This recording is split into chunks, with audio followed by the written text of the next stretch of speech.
You're good, you're good. Yeah. Well, Angela has hers on her phone. I have mine on my computer because I just now finished writing it. So I figured it was only keeping in the tradition, the long-standing tradition we have, of doing work at the absolute last minute. So I did it that way. It's not often that the best man is asked to give a full-length sermon, so I thank Mark for this opportunity.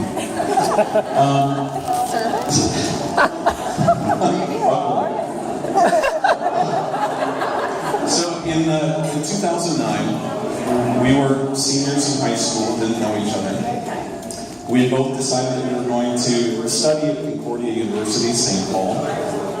And the housing office sent us applications to fill out for housing, and one of the things on there was listing what kind of qualities you wanted in a roommate. And you might know that Jen and Mark met through online dating, but you should know that I was actually the first person to fill out a profile and be matched up with Mark. So,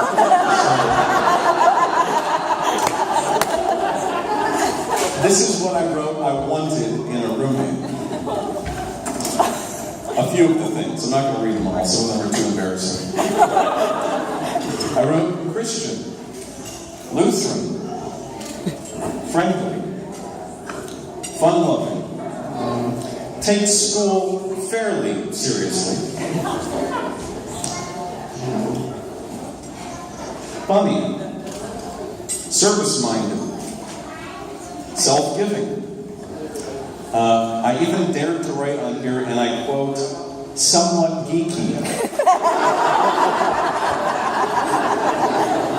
Now, in hindsight, it's awkward how very specific I was on there, but I think the specificity paid off. So it was later that same year at New Student Orientation when I met Mark for the first time. And I don't even really remember what we talked about, but I do remember that right after we talked, I went back to my mom. And Mark, you know I say this in complete love. But I said to my mom, well, they got the geeky part right.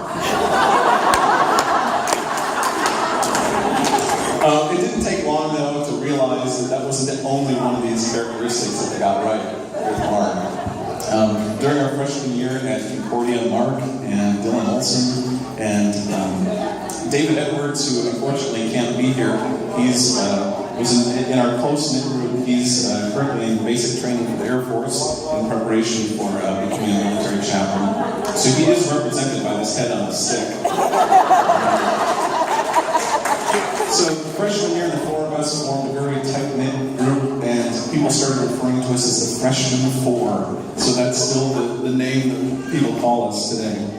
And I think I speak for all of us when I say that the 4 years that we spent together were extremely formidable in all of our lives.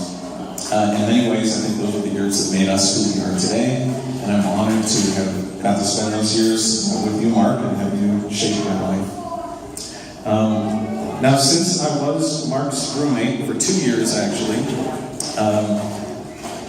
and since Jen has now promised to take over that role and be Mark's roommate as long as they both shall live, I figured it was my responsibility to share a few things with her about what Mark is like as a roommate.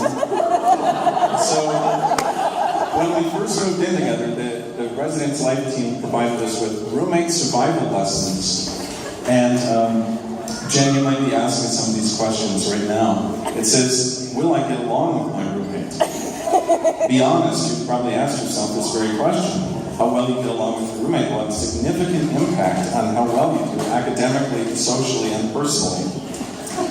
Work through these questions and statements with your roommate and be sure to keep this for future reference. You can see that I did that. It starts off with some fairly basic information. He says where his hometown is. He says what he was involved in school and church and community. I should let you know, when he says describe your family, he wrote fun, supportive, but he also wrote, and I quote, tad crazy.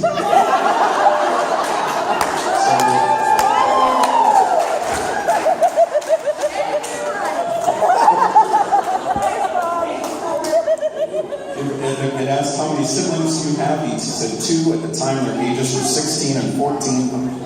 It It said, "Are you particularly close to one of them?" He wrote, "No," but wait for it. He wrote, "Close to both."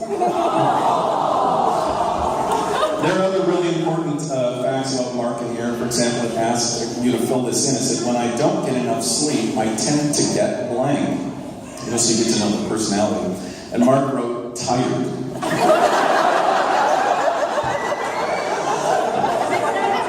And another useful one, it asked for my usual morning routine, so you know what kind of person you're living with. And he wrote his usual morning routine is, get up, get ready, do what needs to be done. So that's some of what Mark self-reported to me. But now I also need to share you a few things that I learned from first-hand experience of living with him. First of all, don't be concerned when you find that you can't wake him up in the mornings. He's not actually dead. He just sleeps like he's dead. Unfortunately, this was a trait that we both shared. So many mornings we would both sleep through our plethora of alarms that we set down. And other people in the dorms would have to come and bang on our doors to wake us up. And so eventually this led Mark to buy a trucker alarm, which I think was louder than the fire alarms in the dorm. And that was working out all right. It actually would not wake Mark up, but it would wake me up.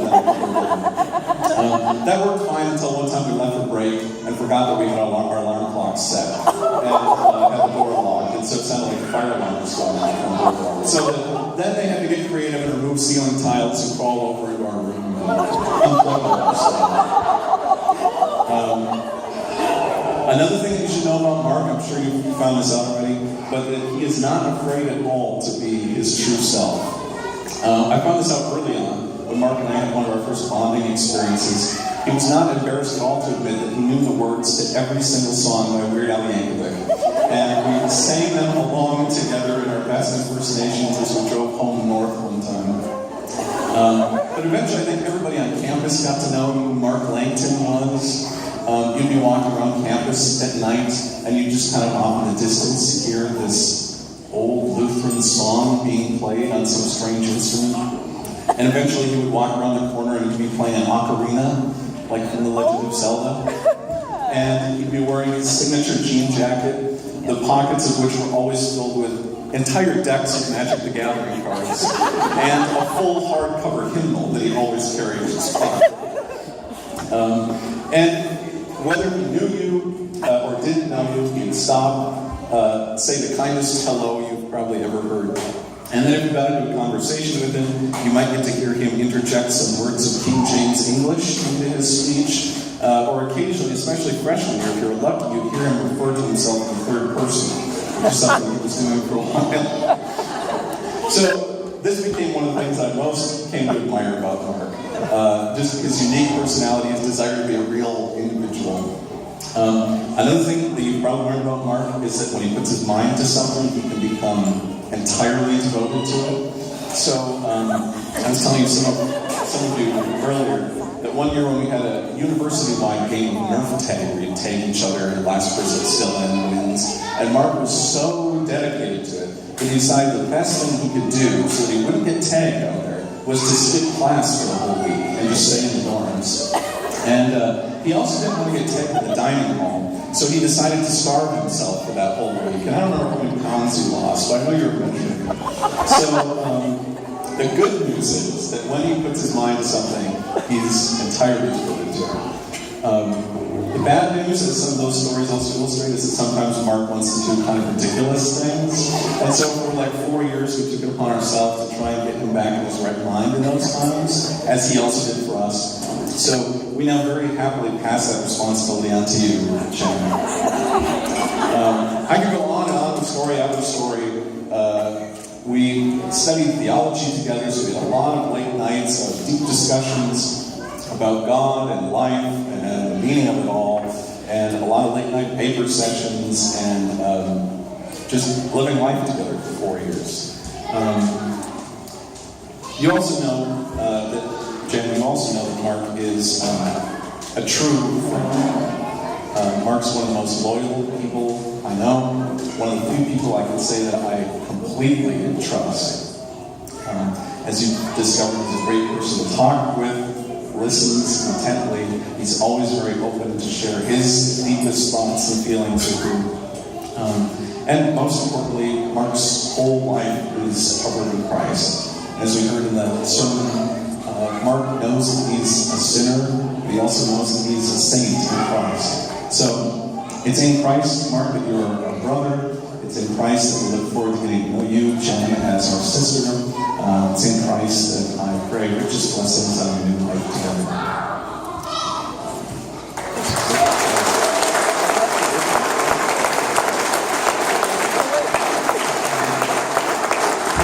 There is one more item of business I need to take care of.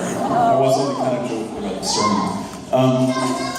I don't know if you remember this, Mark, but I believe it was in the fall of 2010, within the freshman corps, one of us, who shall remain nameless, decided that we should draft something called Formal Petition to Leave the Singles Circle. There was some concern as we began to get into relationships with significant others about how that was going to affect our relationship with each other. And so this formal petition reads, any one member of the four desiring to leave the singles circle must comply with the following. Number one, the member of the four must justify his reason for leaving the circle, both to himself and to his fellow members. The reason being so that the member may have more certainty about his decision. I've consulted with Dylan and we've decided that your vows count as a sufficient reason. Point two is that two of the remaining three must be in favor of the petitioner leaving the circle. Three, any and all members leaving the circle must abide by this.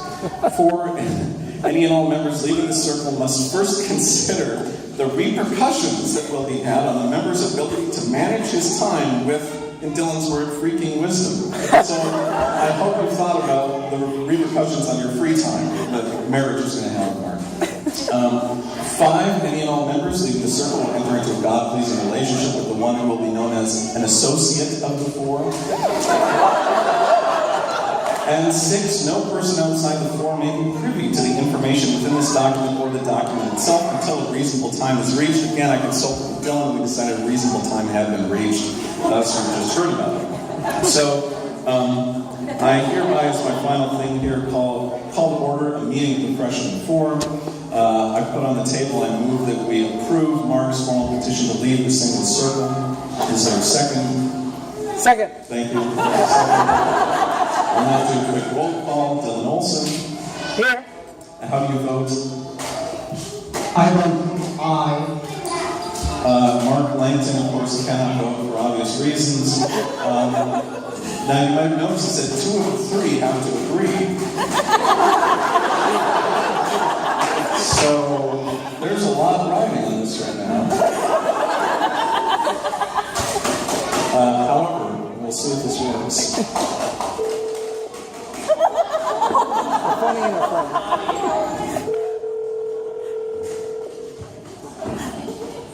He's supposed to be doing drills right now.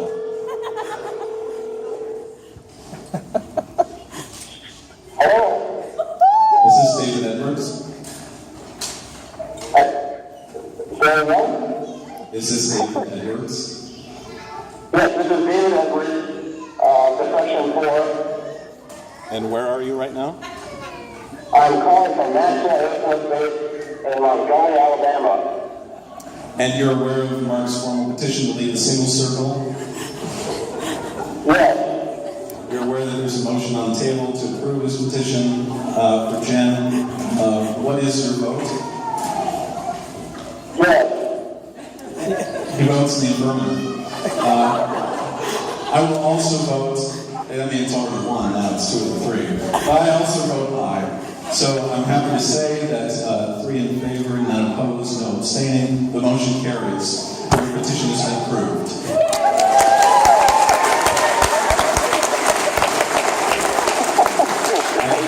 Thank you, David. Goodbye, Dave. Goodbye. Hello, congratulations. Talk to you later. I'm happy to meet you.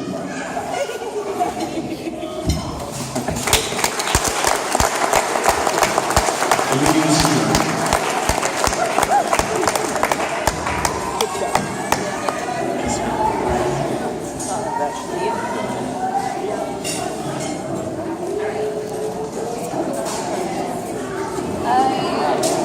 PowerPoint? I believe you're doing PowerPoint. I believe so. You want to say something? Josh is working on it. All right. Good evening. I will not have a sermon like he did. It is a long presentation.